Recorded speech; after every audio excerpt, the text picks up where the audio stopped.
So thank you for joining us today for our Grief Sensitivity Virtual Learning Institute. This is the first part of a two-part series.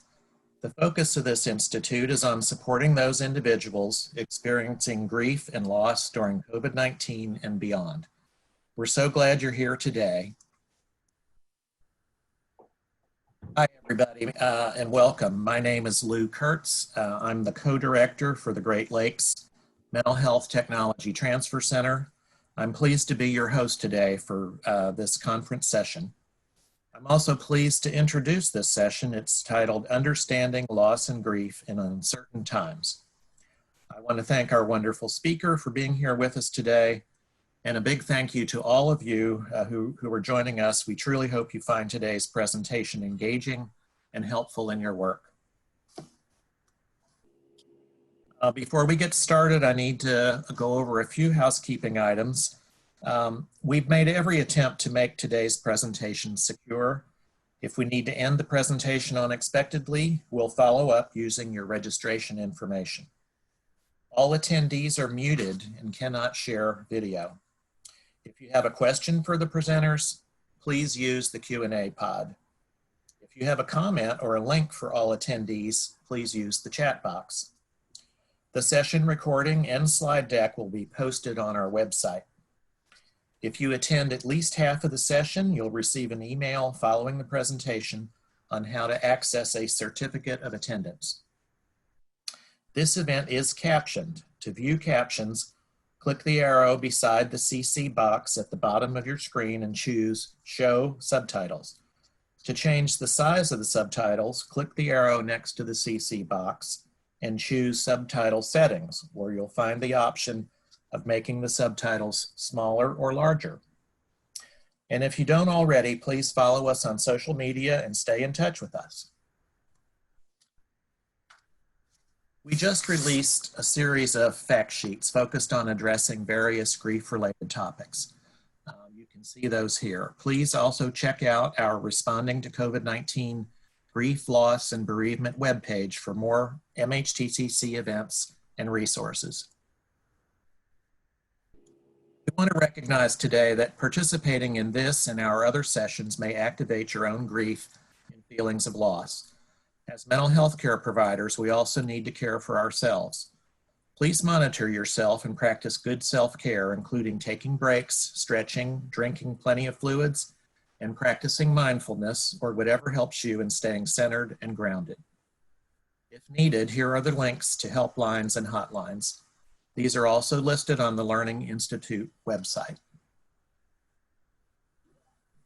Our SAMHSA-funded MHTTC network focuses on technology transfer, which means the adoption and implementation of evidence-based practices for mental health across the U.S. and territories. We develop and disseminate resources and provide free local and regional training and technical assistance for the mental health workforce. A map displaying the centers that make up the MHTTC network. We have 10 regional centers, a National American Indian and Alaska Native Center, a National Hispanic and Latino Center, and a Network Coordinating Office. Please visit our website and find your center so that you may stay up to date on trainings and resources offered in your region. And by the way, our Great Lakes Center, which we are part of, is up there in the burnt orange around the Great Lakes. This presentation was prepared for the MHTTC network under a cooperative agreement from the Substance Abuse and Mental Health Services Administration, also known as SAMHSA. The opinions expressed in the presentation are the views of our speakers and do not reflect the official position of the Department of Health and Human Services or SAMHSA. So, okay, let's get started. Once again, our presentation today is Understanding Loss and Grief in These Uncertain Times. And today's presenter is Dr. Janice. Nadeau is a licensed psychologist, marriage and family therapist, and a nurse. She's been active in the grief and loss field for over 3 decades. Her doctoral research at the University of Minnesota led to the publication of a book called Families Making Death by Sage in 1998. Dr. Nadeau has served on the Association for Death Education and Counseling and Advanced Grief Therapy for 6 years. She's presented her work internationally and has been in private practice at Minnesota Human Development Consultants in Minneapolis since 1994.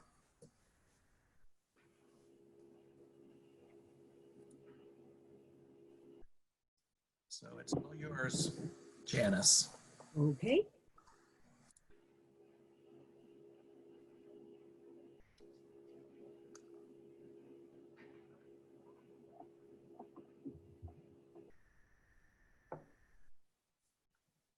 I still have pictures of folks on the right-hand side of my screen.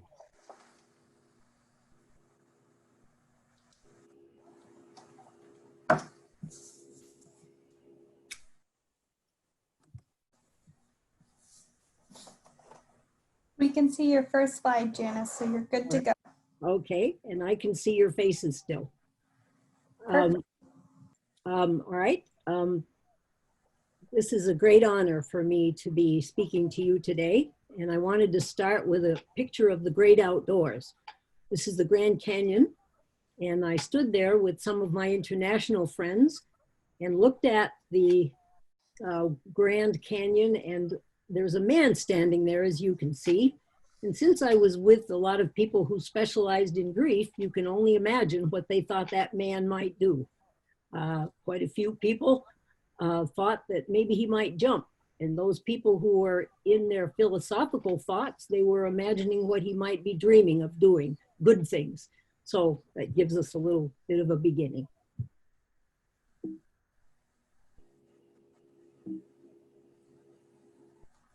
I just have clicked my slide and it's not moving.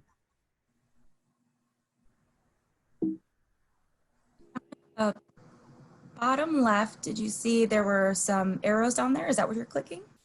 No, I was clicking on my computer actually. Just try that, see if it works. All right, here we go. And I still have pictures on the side, so I cannot see my complete slide.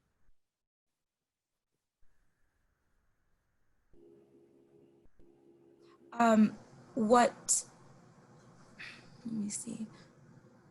Okay, I clicked you off, or you did, thank you. Sure. Here we have a title. We're going to be talking today about grief and loss in these uncertain times. And I just wanted to describe the alphabet soup after my name, partly because the FT at the end, most people don't recognize. And what that is a fellow in thanatology. And thanatology is the study of death, dying, and bereavement. And it's a credential that's given by the ADEC, the Association of Death Education and Counseling. And you may see that with some of your other experts. And then I wanted you to notice the slide I checked, and I have a fantasy that is the virus on the edges that we've blown to, we would like to do. So here is the person I want you to meet. This is Luther von Maxwell. He's my co-therapist. And unfortunately, we're no longer in the office. So he's unemployed right now.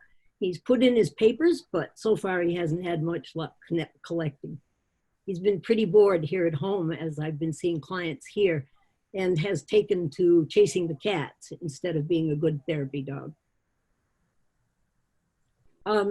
My main contribution to this field, I wanted to say a little bit about it. I also wanted to mention and honor my academic advisor, Paul Rosenblatt at the University of Minnesota. He's one of the very earliest people in our country to study death, dying, and bereavement, and has become very well known in many of the foundational ways understanding grief and loss. My dissertation that I did in the 80s was won a dissertation contest that was sponsored by the Sage Publishing and also the National Council on Family Relations. I sent it in just on a whim, and it turned out that it won, and that led to the publication of my book, Families Making Sense of Death. And that catapulted me onto the international scene and to join the International Work Group on Death, Dying, and Bereavement. That's a group of scholars from around the world, and we meet in a different country every year and a half to 2 years, and we did that. I've done that since 1995. It's been a wonderful experience. And from that, I've had the opportunity to present the research that underlies the things I'll be saying to you today in 8 different countries and multiple sites here in our country. Recently, Robert Niemeyer, who's the editor of Death Studies, referred to my book, Families Making Sense of Death, as a classic book. And I took that as a classic compliment. Here's what's going on with me right now. I think it helps us when we talk together that we place ourselves somewhere. I'm in private practice, have been, as was mentioned, since 1983. And what I'm finding right now as I see clients at home, from home, probably 20, 22, 23 people a week I've been seeing online on doxy.me. And these are the things that are standing out for me. I'll hit them briefly and then we'll develop them more in our session in November, the second half of this, which is going to be more focused on intervention and less on background. I find that when I structure, the work of Peter Steinglass in Alcoholic Families taught us years ago that if we can keep the structure of our lives, no matter how much chaos there is, we do better, we're more resilient. I've encouraged clients to keep their schedule, make up one, even if you don't have to keep it in order to be at work on time. Focusing on stabilization, anything we can do to keep our life stable the way it was pre-COVID. I've found quite good success in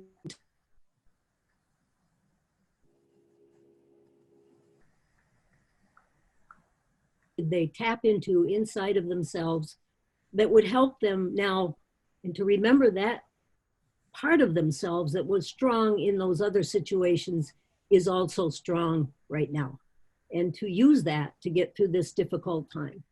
And then finally, this word salvage might surprise you a little bit. The 5th S is let's save what we can, whatever we can make the best of, not let things get by us, whether it's a sunset or a sunrise or flowers or a child's laughter, whatever we can save in this difficult time. We need to be focused.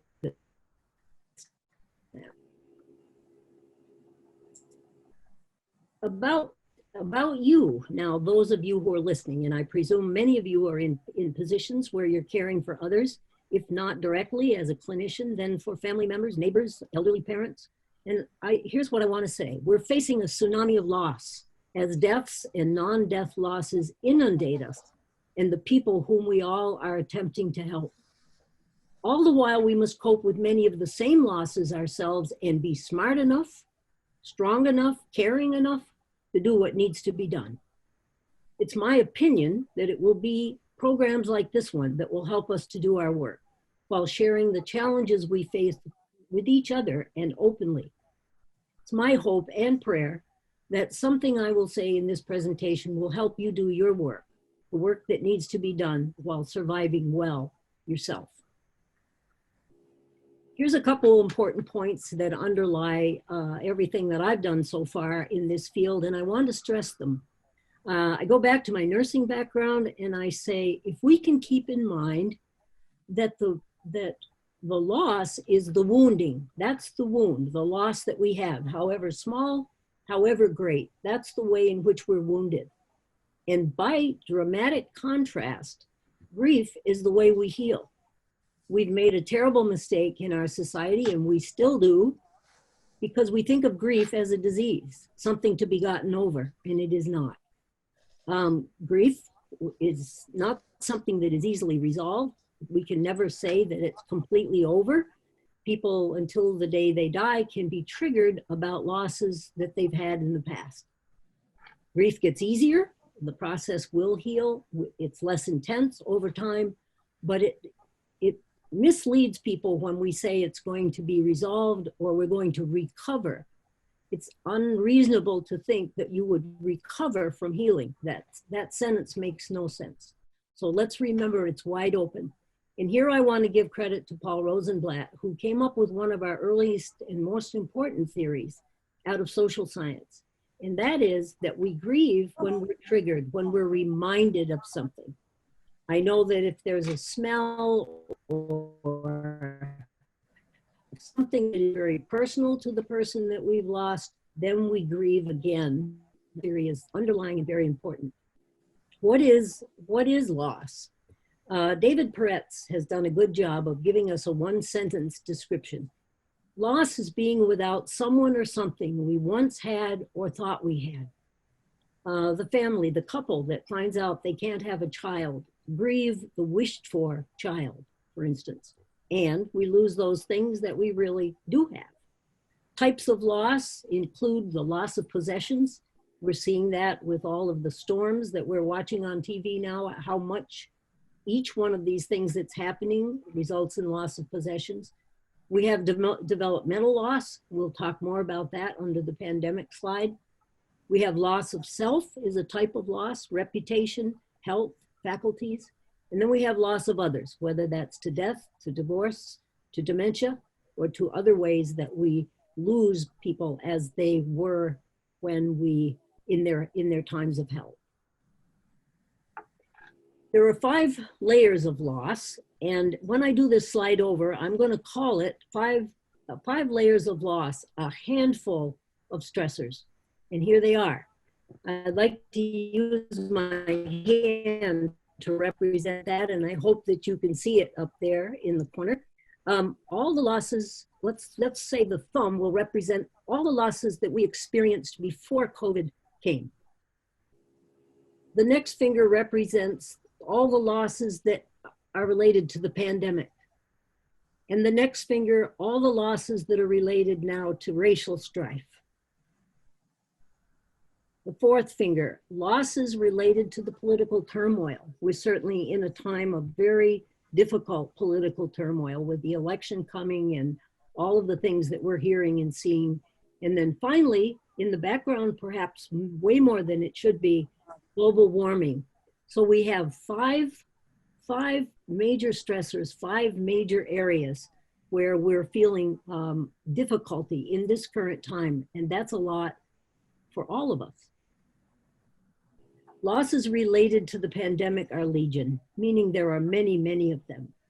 A woman named Janoff Bullman some years ago used the term assumptive world. And what that means is that she described how right now we are experiencing the world in a way we never have before. We assume that the world is going to be a certain way, and when it isn't the way we thought it was going to be, we grieve. That is a loss. I've heard over and over again from friends and clients, from my family, just how much has been lost. This is not the way we dreamed our lives. We didn't expect to be where we are in all kinds of ways. Important losses. This slide almost filled itself when I came to build it. Loss of dreams and expectations. The kids that are graduating, people who are trying to get married, all of the markers that come along. Loss of control, the sense of powerlessness of the individual, our individual power. Camus was the first to describe that in The Plague. Loss of schedule and structure, as I'd mentioned before. It puts us into additional chaos when we're off track. Loss of predictability. We don't know for sure what's going to happen. We're stepping into a time of the unknown. Sometimes we talk about how we're learning to live in limbo, where nothing much is for sure. Loss of financial security. Loss of our recreation, what we're accustomed to doing, how we're ordinary playing and having pleasure. Many of those things have been disrupted. We've lost social connections, at least in person, and many, many of our social activities. We've lost a sense of safety, many of us a sense of identity, because we have developmental loss because of the ways in which our developmental markers, graduations, going off to kindergarten, Many of our growing up rituals, in our growing old rituals, have been disturbed by the pandemic. Losses are experienced differently depending upon many things, and I want to stress this slide. It's not got many words, but it's important. Some say we are all in this together, but are we? I do not think we are all in this together in a certain sense. We are all in the same storm, and that would be the pandemic and other things that I mentioned, but we're not in the same boat. Depending upon how much resources, how of all kinds, anyone has, they're going to experience this pandemic very, very differently. So it's very important for us as helpers, as friends, as family members, not to minimize the circumstances of the most endangered. For those of us who have resources, we have to remember things are difficult for us, but they don't hold a candle to the way they are for people who do not have those resources. Here's a wonderful word, a German word. It covers a particular kind of loss. And I've heard this talked about more by my elderly clients and elderly friends. German means world, and Schmerz means pain. So we're talking about world pain. And that's a feeling of melancholy and world weariness. Just that feeling that we have of how much is wrong, how many people around the world are suffering in many, many different kinds of ways.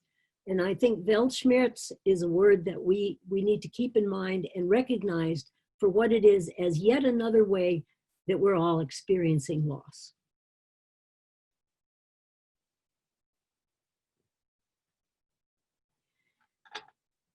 What we have going on for ourselves right now can create trauma.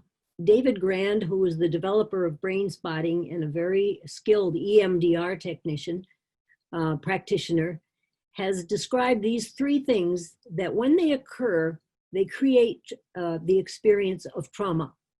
One of them is that our survival is threatened. There's a wonderful book written by Lenore Terr called Too Scared to Cry. And that's about psychic trauma in childhood, but I would like to emphasize the point that it isn't just in childhood, although many of our people that we're working with and perhaps ourselves have had childhood trauma. But anytime there is these three things present, trauma can be the outcome. It's very difficult to stop and grieve when we're on a survival track, when we're just trying to stay alive. There's not a lot of time for grieving. Oftentimes the grieving comes later.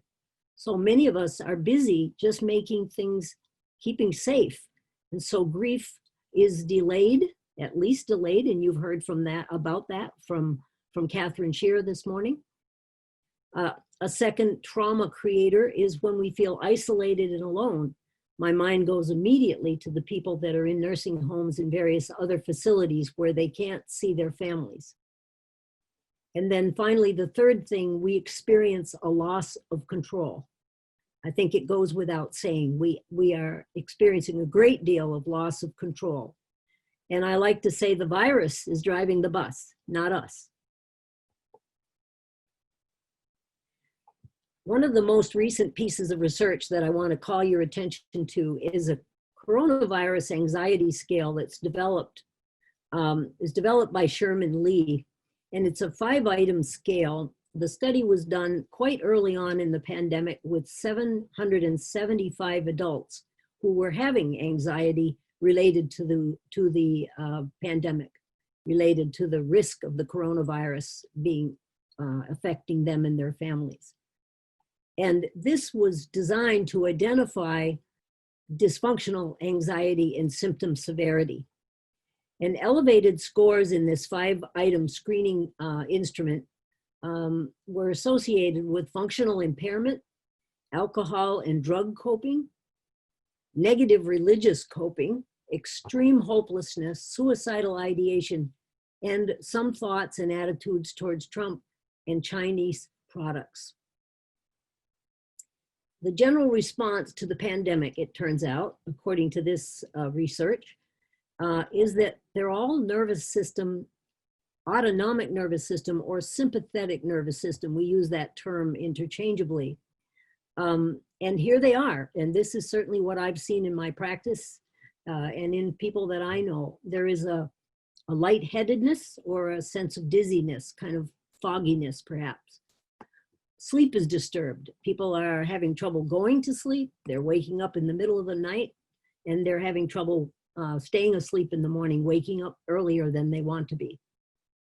And then another sympathetic nervous system symptom that's showing up is tonic immobility, which means a kind of a feeling of being frozen, not knowing what to do next, being immobile and inactive. And then finally, appetite loss.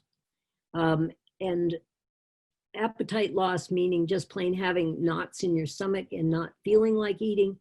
And then finally, the fifth one, nausea and abdominal distress. These make a lot of sense to me. Common response to the pandemic is in fact sympathetic nervous symptoms. The main chemical, the main hormone for the sympathetic nervous system under stress is adrenaline. And adrenaline is high in states of anxiety. In fact, is the main chemical of anxiety. We have known for a long time that some anxiety keeps us safe and productive. Like a little anxiety, getting prepared for this talk today is probably a good thing. But if there is so much anxiety that we become immobilized or just beside ourselves, not knowing what to do next, that is handicapping levels of anxiety. And if these levels of anxiety last or prolonged, they lead to illness. I like to use the metaphor that, you know, you call out the fire engines, 6 fire engines for a big fire, but at some point, those engines have to be refueled. So when we have this burst of adrenaline in a time of great danger, our bodies can't sustain that. The fact of the anxiety and the adrenaline levels being high has critical implications for intervention, and we'll talk a lot more about that in our session in November, the second half of this institute. It's my opinion right now that we're experiencing something called adrenal burnout. Our adrenal glands, where adrenaline is produced, is resulting in some stress burnout. So we're beginning to see, and I'm seeing this in many of my clients and many of my friends, a sense of lethargy, a sense of malaise and apathy, and increased risk-taking that I believe is coming from the fact that we're getting desensitized to the threat of the coronavirus. And so we're stir crazy in a way, we could say, and we might step out and do more risk-taking as we get desensitized to the real dangers that were more clear and put forward more vehemently at the beginning of this pandemic. Here's a slide that is about the relationship, and I know some of you are chemical dependency counselors. All of us have to deal with addiction in our practices, whatever we're doing. There is an increased need for self-medicating with one's substance of choice, whatever that might be: work, food, sex, achievement, anything that we have as an outlet, we tend to overdo.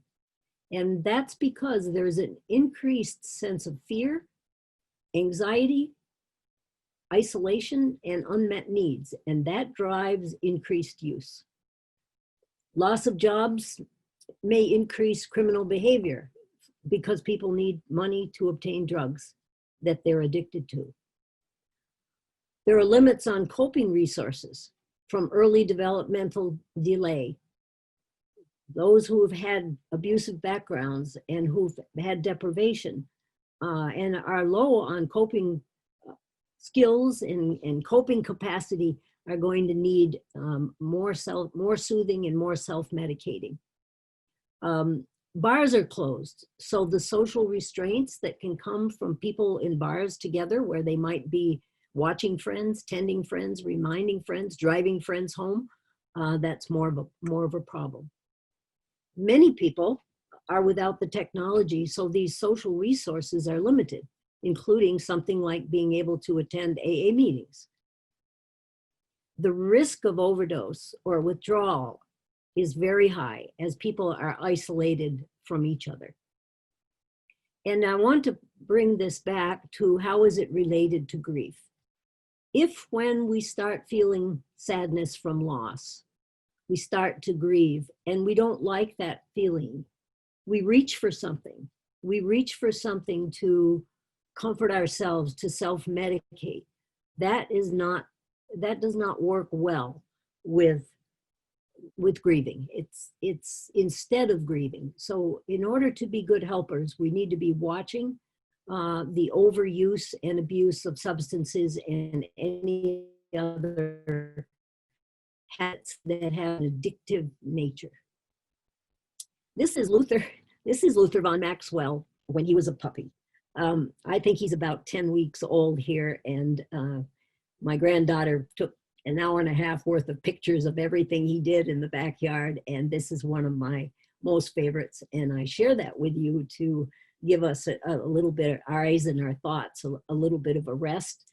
I know that many people have gotten pets in this time as a way to feel better, to comfort themselves, and I can say that Luther von Maxwell, who was a comfort to many of my clients, now is very busy being a comfort to me and to my daughter who lives with me. And again, you can see on the edge of this picture, all those little blown to smithereens pieces of the virus in my fantasy. Some of the theories and streams of research that have dominated the grief field in the recent years, I would like to share with you. Let's start out with the thought, there is no substantial research to support stages of grief. When Kubler-Ross started those years and years ago, she made the book, her text, her writings. What came of those was it made talking about death and dying appropriate even for cocktail parties. And that was a wonderful gift from Kubler-Ross. One of the things that's happened with her stages of grief is they've become misused. They actually were about dying, not about grieving. So we've moved away from grief theory, grief stages, because when we talk about stages, people think they're behind or they think there's somehow some normal grief. And that has not been substantiated by research so far. So I'm going to start today with this model that I've found very helpful over the years. It's called the dual process model for coping with bereavement. It was originated in '99 by Maggie Stroba and Hank Schutt, and they are bereavement researchers at the University of Utrecht in the Netherlands. And their stream of research on bereavement has continued from that time on. And they've done some wonderful work by bringing together scholars from all over the world and writing bereavement handbooks. I believe there are 3 editions. I'm very proud to be in 2 of them, and I love to brag about that. And what they've done is they've taken this dual process model, which we'll look at in a moment, and they have compared it and studied what does attachment style have to do with the way that we grieve. What does our willingness to disclose have to do with the way we cope with bereavement?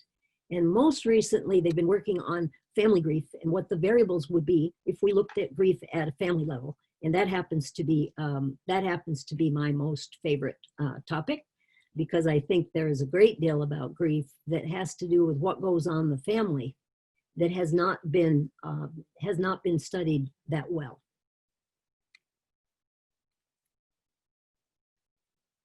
Here's the model, and I like it. I give clients copies of this as a rule, and I want to focus on a couple of things. I was walking along in the dollar store when all of a sudden on the loudspeaker came the song that I most like to dance to. My husband and I were ballroom dancers, and we loved it. And I just lost it. a sadness started in my little toes and went all up my whole body. I don't care who was there. I was not expecting it, and I was deep in my own grief right on the moment. Another next part of that one is letting go or continuing bonds. Finding ways to continue the way we were related to the person who's died, and very nicely to losses. And then finally, notice there's denial and avoidance on the left bottom. And that's has to do with not dwelling all the time on the fact that everything is different. Wishing we didn't have to change anything. We see this the most in parents, where one parent tries to be everything as if the other parent were still living, trying to fill both roles. Then over on the right, we have restoration-oriented coping. And the way this is described is moving forward. I stand up when I teach this and I move to one side, which is the kind of dwelling on the loss, dwelling on the pain. And then to the right, we have moving forward. And that restoration-oriented coping has to do with attending to life changes, doing the things that we have to do to move forward, doing new things, many new things. And then I want you to notice too on this side, which is a good thing, we have distraction from grief. And that means we can't, Freud said, we can neither look at the sun nor grief for long. And I think that fits here. We need to distract ourselves with something so that we have a little bit of a break. And you notice that on this side, we also have denial and avoidance of grief. Find something that will get their mind off what's going on. My daughter and I spent a lot of time at Goodwill in those early weeks and months following her father and my husband's death. And we go to new roles and new identities and new relationships. That's not about replacing the person who's died. That's about being in a new space, trying out new things, learning to be a bereaved parent, a widow, a widower, a bereaved sibling, so on. And again, this is bereavement oriented, but what's wonderful about it is that we can use this model and talk about how we move back and forth between being in the pain and pulling ourselves together and moving forward. And I think it applies to most of these losses that we've discussed this hour. And the point is, there's no stage here. It's a matter of moving back and forth to the past, moving forward, moving backward, moving forward. And I like to think of it as a bit of an, like the infinity sign, where both sides are important. We need to let ourselves feel the pain, identify the loss, wallow in it, if you will, and I mean that positively, and then move ourselves forward and do what needs to be done. My son is fond of saying, do the next right thing. When it's difficult, do the next right thing. And we're sad, and then we pull ourselves together and we move forward. And when we use that model, people don't get discouraged if they have a few good days and then they have a bad day. Most of the people I know right now are still on somewhat of an emotional roller coaster. Now, here is a summary, kind of a overview of the various things that have happened in recent years since Kubler-Ross that are highlights of what's going on in the grief field. Any of you could look up any of these names and find out a great deal more about each one of these areas, and I will highlight them and try to say something about them. Remembering all the wonders and Kubler-Ross, many people came before the work that's being done now and made wonderful contributions to the field of grief and loss. One of the best movements that we've had is in the direction of continuing bonds, which was, thank you for your patience. This is another area that is getting more and more attention. Meaning making in bereavement. That movement is started out with Brunner at Harvard, and he came up with the term meaning making. My work in 1990, early 90s, was on family meaning making. And so I use that term meaning making, and it's become quite popular. Bob Niemeyer, the editor of Death Studies, started out using different terminology, more of the construction of reality, but right now he's working on developing a theory of meaning making in his institute in Portland, Oregon. And Wendy Lichtenthal, and I believe her co-investigator is Breitbart, they're developing a model of care that is meaning making based. Another very important one, and I know Ken Doka is on your schedule. He's part of this institute. He introduced the concept or idea of disenfranchised grief. That's the kind of grief that people experience when their loss has been not socially sanctioned. One of the best examples of that is when someone has had a lifelong lover and that person dies and the lover is not allowed to be or doesn't show at the funeral and doesn't have the usual rituals. Another one that I've become quite aware of is when someone's ex-spouse, someone's former spouse dies and they're remarried again, they've gone on with their life, but their first partner dies, and that's a disenfranchised. People say, why do you feel so bad? I mean, after all, you divorced them. And so that's an important one. Post-traumatic growth has gotten a lot of attention, and it's going to get more attention, I think, now with the COVID. Tedeschi and Calhoun have made that quite well known.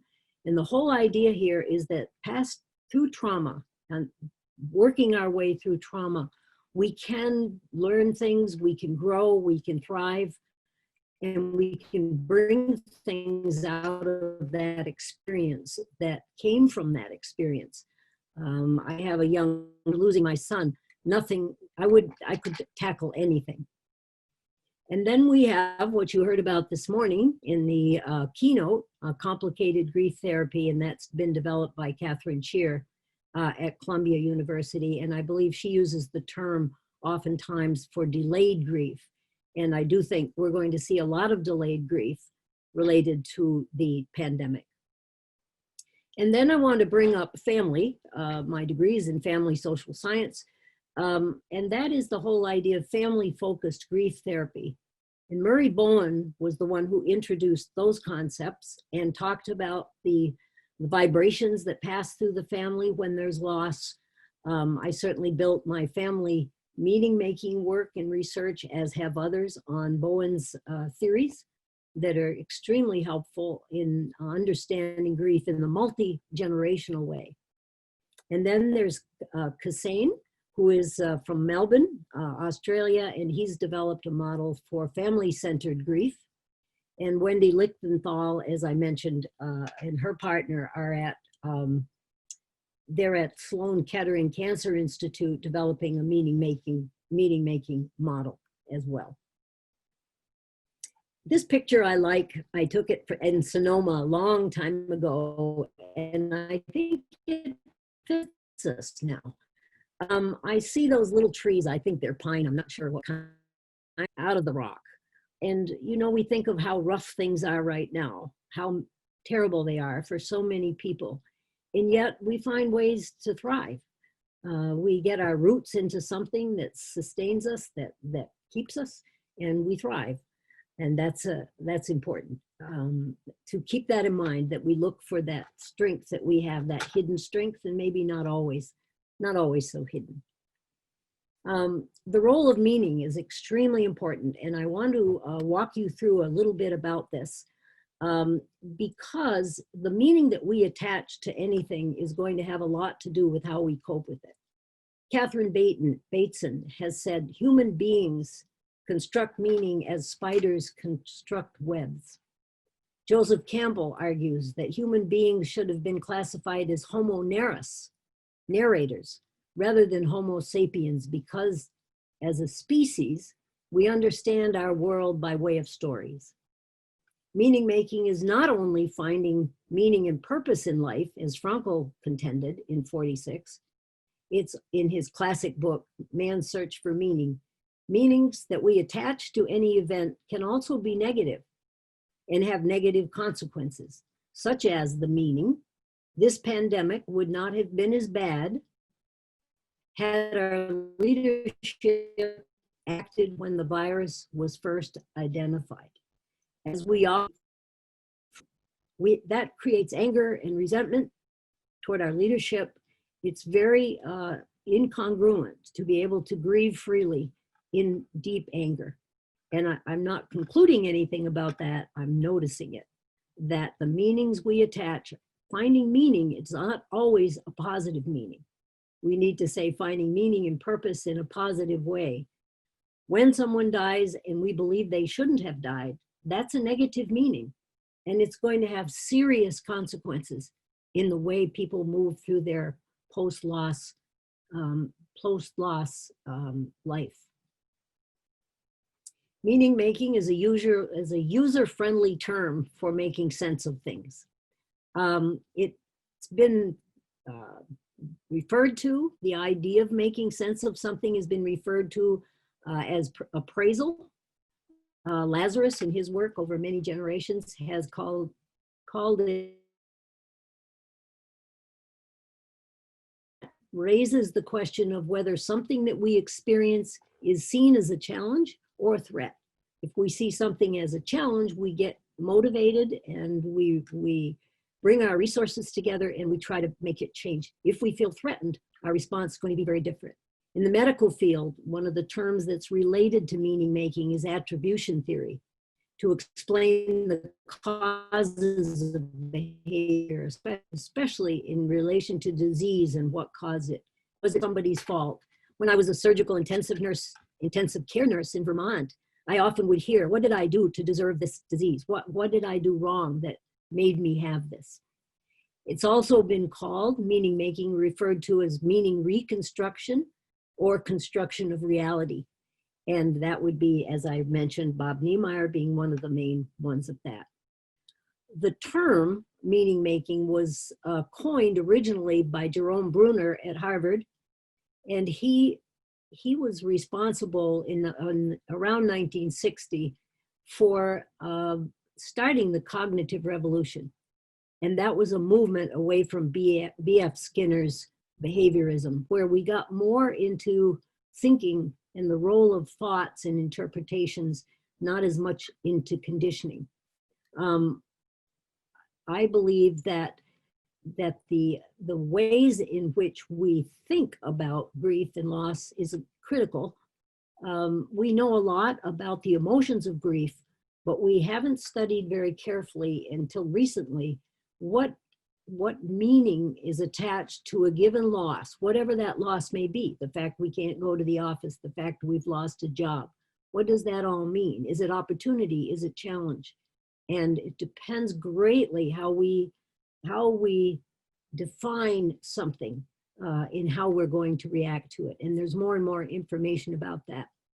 As I've said before, when Bob Niemeyer started his work, he used the terms reconstruction of reality and now has switched more over to what I like to call that user-friendly term, meaning making.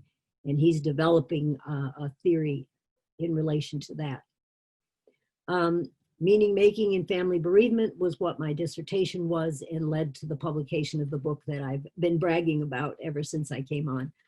And then at Sloan Kettering in New York right now, they're testing a meaning-centered model of bereavement care for parents.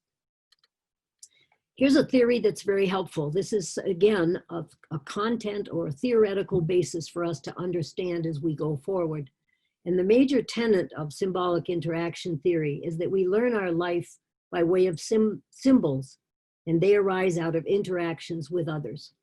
And we learn those things as we live within families and communities. And right now, one cause of our current sense of unreality is the disruption we have with the interactions with our usual others. People in nursing homes who lose track of the fact that they're parents and grandparents, and then that disrupts their sense of themselves, who they are, their identity. Reality is constructed. This particular theory purports W.I. Thomas, who he first described the phenomenon of self-fulfilling prophecies. And he contends that if people define situations as real, they're real in their consequences. So if we treat a child, talk to a child as if about them not being very smart or being poor readers or uncoordinated, they will in fact act that out in their lives, and that becomes their reality. And again, as I said, this thinking comes out of the University of Chicago in the 40s. W.I. Thomas, Herbert Mead, Charles Cooley, and Helena Lapata were the ones responsible for putting this theory forward, and it has informed many of us in the grief field and helped us to pay attention to meanings, and the major tenet being that we learn our life, all about life, by symbols that arise as we interact with others. Families and communities are beehives of meaning-making activity. One cause of our current sense of unreality is the disruption of interactions with our usual others. I've heard again and again from my clients, this just isn't real. This really isn't real. We're in a science fiction story, a novel here. This is going forward. Reality is constructed. And I had he defined situation as real. They're real in their consequences, and I needed to fix that, and I put people in parens. Here's another couple thoughts about it. In the symbolic interaction theory, reality is created interactively from the beginning of time, maybe even before birth, as an article in Time suggests. Everyday reality, now our reality, is maintained by interactions with significant others. And therefore, when a death of a significant other occurs, surviving family members may have a sense of unreality. And now for us, during the pandemic, one effect of not being able to interact with others is a growing sense of unreality. And for us to look at this, to apply it when a significant other dies or becomes inaccessible to us, as is the case in the nursing home, we do get that sense of loss of identity. They do, and we also do as well, particularly if it's a partner who's in the nursing home or in a facility. SI also includes a concept called the definition of the situation, and that is the idea that the situation meaning, and in the event of a death or in the event of a pandemic, the definition we give to the situation, if we think it's hopeless, that there's no way to get through it, that there's no way we can make it, that the world is coming to an end and all those other things, that will affect the way we cope. Aristotle used an expression, horror vacui, which translates as nature abhors a vacuum. And thinking of that this way will help us to understand perhaps why we're hearing so many different interpretations of what's going on. Some people will say that the pandemic is God's punishment or God's will. Some people will reject a scientific explanation that the virus migrated from bats to humans. And when we think of it this way, that we knew so little, it was all a vacuum, and now we're having many conspiracy theories, helps us to understand where those might be coming from, because there was a vacuum of knowledge, and that brings forth all kinds of theories and suppositions and suspicions, and that's what we're experiencing. Albert Camus, when he wrote The Plague in 47, said this about us getting used to the deaths. Millions of deaths are like a mist floating through history. This is happening, I think. The numbers are, we can't grasp them. We can't wrap ourselves around how many. And we are at risk of becoming numb to all of that. Janet, I apologize for interrupting. We have about 30 minutes. We have how many minutes? about 30. Okay, then I'm going to cover this slide very quickly, and then I'm going to read something and we will be done. We'll be ready for the questions. Thank you. This is just quickly the risk factors that are affecting our losses. And I just want you to see this slide. And what we'll be doing, this is a bit of a preview for the second half of our program. And we'll be looking at these factors very carefully in our next half of the Institute, and that will happen in mid-November. You have the dates. There are potential long-term consequences to this COVID-19, and here are some of them that we will also develop in the workshop in November. A bit of a preview. Survivor's guilt if we feel that we've exposed somebody, ungrieved losses. Many people will have PTSD-like reactions, I believe, judging by what I've seen and certainly what seems to be recorded in the press.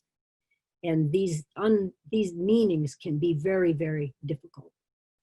So the song that I found extremely useful to me, in fact, I used it, to tell you the truth, I used it as a poem for many years until one of my musician friends said, Janice, of course you realize that that is a song that Leonard Cohen wrote and you can go online and hear it, which I did. I think there's a good message in it for us. This is how it goes. Let the bells ring that still can ring. Forget your perfect offering. There's a crack in everything. And that's how the light gets in. We're looking for the light. We're looking for the light.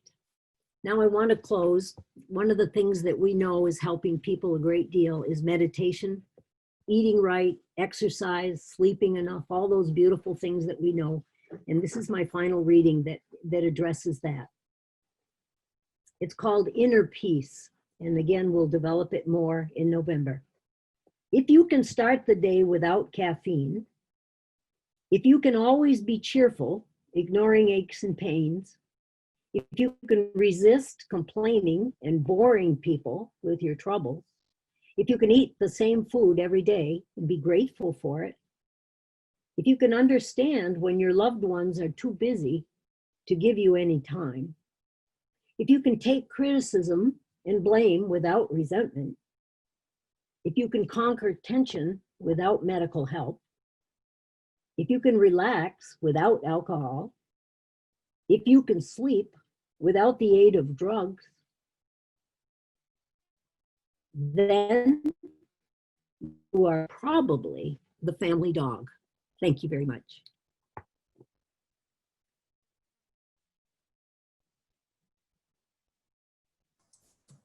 Thank you very much, Janice. And that was a great way to end. I told you it might be funny.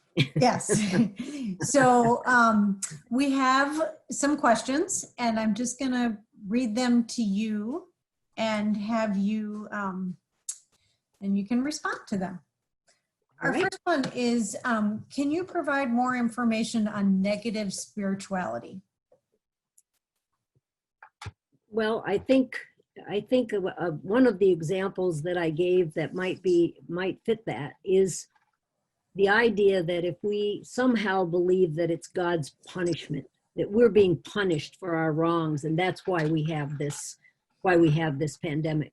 In that frame and with that meaning, it's very difficult to grieve. If we feel punished or shamed or embarrassed, it's not congruent. It isn't compatible with good grieving. And it holds us back, I believe. That would be one example. Thank you. The next question is, and we can do this, just that, do we have a link for coping with bereavement? Yes. Okay, so we will get that out to people. I just wanted people to know about that. To know about that. Yeah, I was glad to see it. Yes. Do these theories, ideas, or ways to cope the same for how we would work with adolescents? Well, I think one of the mistakes we make starting with adolescents is we don't listen to them. And I'm saying we as a general we. I find that parents will come thinking that an adolescent is not grieving because they don't see them cry. They don't see them, seeing their sadness. And I think that's not the point. We need to know what's going on with them really. What is the loss that they're experiencing may not be what we think it is. And so I keep coming back to that idea of meaning, which is a wonderful basis for us to find out if it's a child, we're listening to the questions they ask because the clue is there in the way they're construing what's happening. And for adolescents, we assume we know what their experience is, but good clinicians that work with adolescents do an awful lot of listening. And they want to know what music are they listening to? Who are they talking to? Which of their friends? And to me, yes, those theories will work because they're universal, but I think there's the special adaptation that we have to have for adolescents, where it's more difficult, more acting in or acting from trusting adults to bring all that forward. Their peers are what matters. Great, thank you. Another question we have is, can you review continuing bonds again? Unfortunately, it goes up a little bit while we were in the part. Well, I'm sorry we lost our bond there for a minute, didn't we? Continuing bonds is the idea that, I'll say it in a way that I would as I'm talking to someone who's lost someone. The idea is to take what you can from that person and to weave that into your life going forward.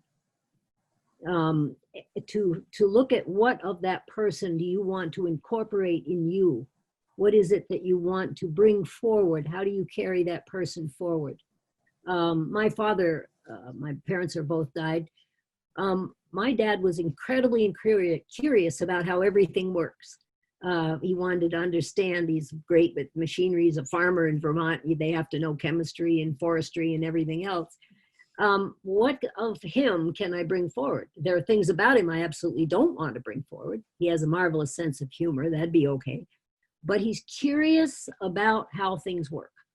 And I think I weave that into my life. I like to know how things work. How does grief work? How does loss work? How do we work with people, for that matter? That's an idea. It's wonderful to read about that because it's healthy to weave into our lives that which we want to take forward from someone that's meant a lot to us. Right. Mm-hmm. And continues to have them live within us as. Yeah. Yes. The next question is, sometimes the death really shouldn't have happened. That is that it's the result of neglect, abuse, tragedy, medical error, etc. How do you move clients' meaning making around that toward healing when there's really is someone to blame? Yes. Well, first of all, people need to be not talked out of that interpretation. That's the first thing. We want to fix that I would classify that as a negative meaning. And again, I know I keep referring to our next session, but we will talk about what would be a meaning-making approach to working with people who've experienced losses of all kinds. But the main thought here is people need to be heard. They need to be able to tell you how bad that is, how difficult that is. They need to tell their story. Joseph Campbell's right about that. A lot of listening to, even though it's negative, and we wish they would see it some other way, they have validation for the fact that what have happened. We can see when we see the data. When somebody is exposed to COVID and they shouldn't have been, someone did something very careless and resulted in the person's death. We have a big wedding here in Minnesota that is doing just exactly that, and it's made national news. I've seen people where they've said the ventilator was turned off too early. They were really not gone. They weren't really dead. And so you have to embrace that meaning as the person's reality and not try to fix it, not blame them, but help them to have a safe place to talk about that, and have it accepted. not adjusted, or people will get to a place where they can accept things if they're given the opportunity and the right witnesses. They will get to something. They'll fish something out. Maybe something like helping others who've experienced a death that shouldn't have happened, for example. And that's the part about finding meaning and purpose in life. If you can fish something out of that can help others. That's how we have mothers against drunk driving, right? For example, deaths that shouldn't have happened. Okay. Those are really good examples. Thank you. Our next question is, I work mostly with Native American women in a jail-based treatment for substance abuse. It is cultural for them not to talk about their grief. What is your recommendation in honoring their culture? And I missed about a phrase or two in the middle of that sentence. Well, let me start over. Please. I work mostly with Native American women in a jail-based treatment in substance abuse. It is cultural for them not to talk about their grief. And what is your recommendation for honoring their culture? Not being an expert on Native American caregiving, I'm not, so I'll say that first. There is a wonderful article that might be found helpful. It's when not talking is beneficial, and that study and writing, in fact, perhaps dissertation as well, was done by a woman named Anne, A-N, Hooge, H-O-O-G-E. And if you look that up in the literature, she studied parents who lost a child and what they said the benefit was and how they used not talking as a way of coping. And I think that person who's asked that question would find that very helpful. I think that what would happen with a Native American population is my best guess, and we use a lot of those rituals, is that they're going to do it with ritual and perhaps not with words. So what are the rituals? What kind of belongings or what kind of objects could be used? What kind of to enact or to express what that pain is like? Words are not the answer to everything. You know, one of the things that we're fond of saying, I think it's a Chinese proverb that says, talk does not cook rice. And so talk is not the answer to everything. Even though we, you know, us folks in our culture right now seem to use it for the main treatment. Excellent, thank you. We just have a couple more questions, but we have someone who is responding to the last question and says that she is a Native and works in Native country, that your assumptions might be misinterpreted. So she has some great resources. So we will try and get those and put them out there for people. Get those. Good. The next question is, can you discuss the implications of those who use meditation as a form of avoidance or disassociation? And how can we assist in these cases? Well, you know, while meditation doesn't necessarily come under wrong religious practices, any of us can get lost in any one method of anything. We can run too much, we can over-exercise, we can over anything that isn't. And I think one of the things about meditation is that is a solitary thing. And the idea of it is that you empty yourself out and you become open for the good things that can come in. And then the assumption is that will bring you to do other things. But the focus is not on others. It's on that internal experience. And I think I don't want to say meditate ourselves to death. I don't really mean it quite like that, but it's like any of these other things. It can be so easily overused and overdone. We need a balance. We need body movement. We need play. We need pleasure. We need interaction. And I think that's pretty clear for everybody. I don't know what else to say about that. I think meditation, I mean, you can hear that the dog needs to meditate. He does a lot of meditating and chasing cats. But I think we can't devalue right now. Mindfulness meditation is probably the most popular and the most, it is the method that is gaining more and more and more. Vanderkolk, who is one of our original experts on trauma, that's what he's teaching. He's teaching meditation, self-soothing, so that we get ourselves strong and on our feet and can function, and many other things as well. Thank you. We have a question that, what is your recommendation on supporting individuals or families who have an immediate family member with a terminal illness such as cancer? That's a wonderful question, and I should have recognized the other questions. They've all been really thoughtful and good. Here's a very important point. There are some writings that are about anticipatory grief or anticipatory mourning or grieving ahead.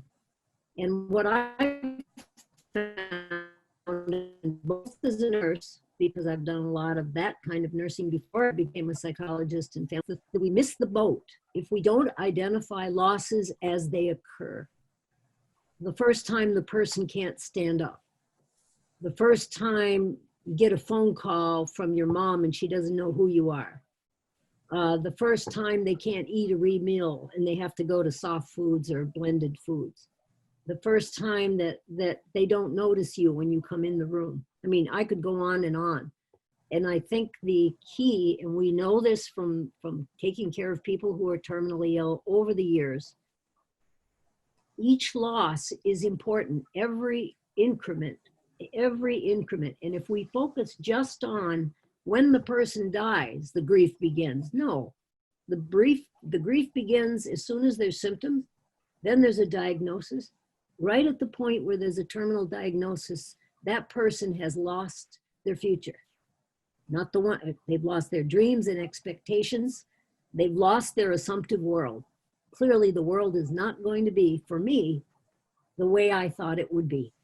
That's why it's important to pay attention to that loss of the assumptive world. This is not how I dreamed it. You know, how many of us say, you know, I'd like to have a terminal disease in my 40s. We don't dream like that. I'd like to have normal children, not one with a disability and one that's addicted. I'd like to grow old with my partner, you know, off into the sunset and all that good stuff. So I think that orientation is important. Look for the little losses along the way. Excellent, thank you. Yes. We have a question. I'm really interested about meaning making in relationship to racism and overuse of the police force. How do we collectively move on from this kind of grief healing forward when we experience different realities and different meaning differently? Right. That is a question that we could spend all day on, I think. It's a beautiful question and beautifully worded too. To me, that is going to be what it's going to be about. I can speak for myself as an older white person. I could say I have learned more about what the experience of people of color, what their experience, their meanings, the way they see things. And I say they because clearly I'm white, you know, and I'm this age, and Vermonter besides, which is really dangerous. but that's, I've learned more in this episode with the demonstrations and with the marching than I've ever learned. And I'm not proud of that, but it's true. And I think because we're beginning to listen better than we have, not anywhere good enough, we've only begun to listen. We've got to listen what's going on. Why is it? What's behind it? What's the experience been that is not ours? And theirs not ours, back and forth. And I don't see them as equal. We haven't been listening to people of color for a long, long time. And again, that's my opinion. That's my personal thought. And I know it doesn't represent the Institute itself. But if I'm typical, then there are some thinking people who are paying attention that weren't before. And I think we need to hear the police side of it, but not because they're equal. The police have had the upper hand, it seems to me, and their experience of it, not the people who are protesting. That's who needs to be heard, my opinion, again. Thank you. Mhm. We have one last question, and then we have a couple of other housekeeping details to move on to. When is venting a re-trigger trauma?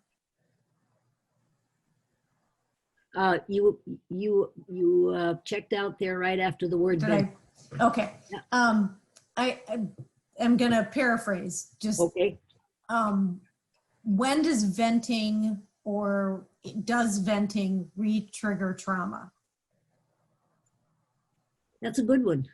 People, you've got some wonderful people in the audience today.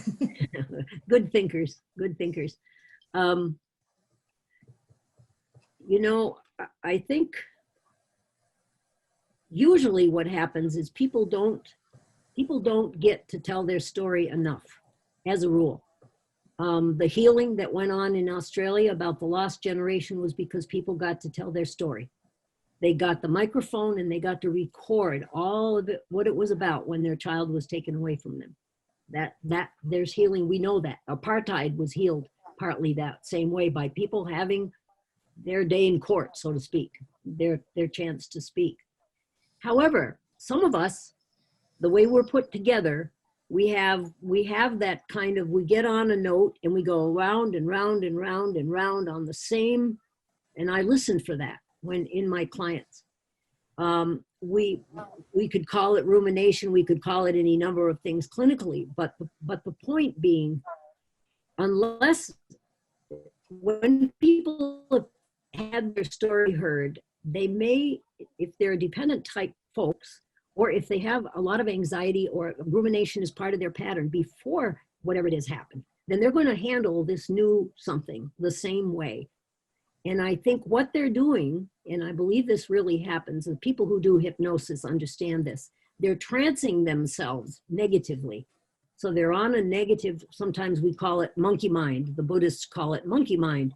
You get on a thought, this happened and that happened and it was terrible and it was awful and that happened and then this and that wasn't right and so on. And there's a whole, I would call it a litany. And people get stuck on that. I think EMDR is a help with that. EMDR is a treatment. We'll talk again more about that in November. Getting people unstuck from a particular theme that they can't let go of. And there are treatments for it. People who are, who happen to be attachment, if their attachment is a dependent kind of attachment, insecure, dependent, they're more likely to do that kind of thing. And one of the studies that Stroba and Schutt did, the model that I showed you, the poor slide, one of the things they did is look at how do you treat people differently if they're insecurely attached, dependent, or insecurely attached, avoidant. Those take very different approaches. And the dependent ones are more likely to be stuck in the past and not be able to move forward.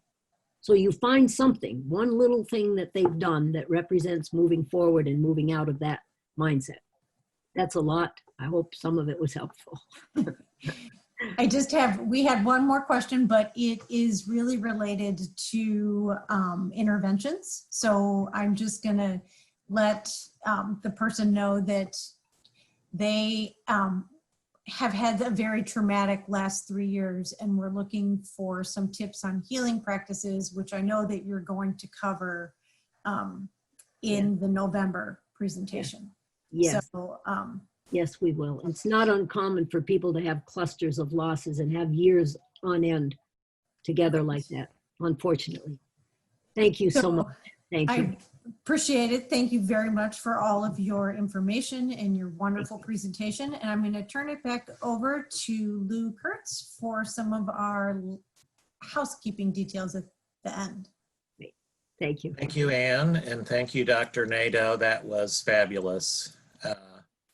I wish we had more time with you today, but I would encourage everybody to come back in November for the second half, which will be applying what we've learned today and what we can do about it with intervention. So thank you. For some reason, I'm not able to advance my slides, but I'm going to ask everybody who is still with us to please, when you click out of Zoom today, you're going to get a link for an evaluation. And so please take a few minutes. There's only 10 easy questions. It'll go in about 3 or 4 minutes, but please, that's how we report back to SAMHSA how you viewed this presentation today. So please go ahead and do that. The other thing I would like to say is that there is a short break right now, but at 1:45, there is another set of 3 presentations, and there's also a breakout session if you want to join your peers to discuss among yourselves kind of what you've heard and what it did for you today. So thank you again, Dr. Nadeau. It was fabulous. You were wonderful. I hope we can have you back sometime, even beyond November. So thank you very much. Thank you. Thank you.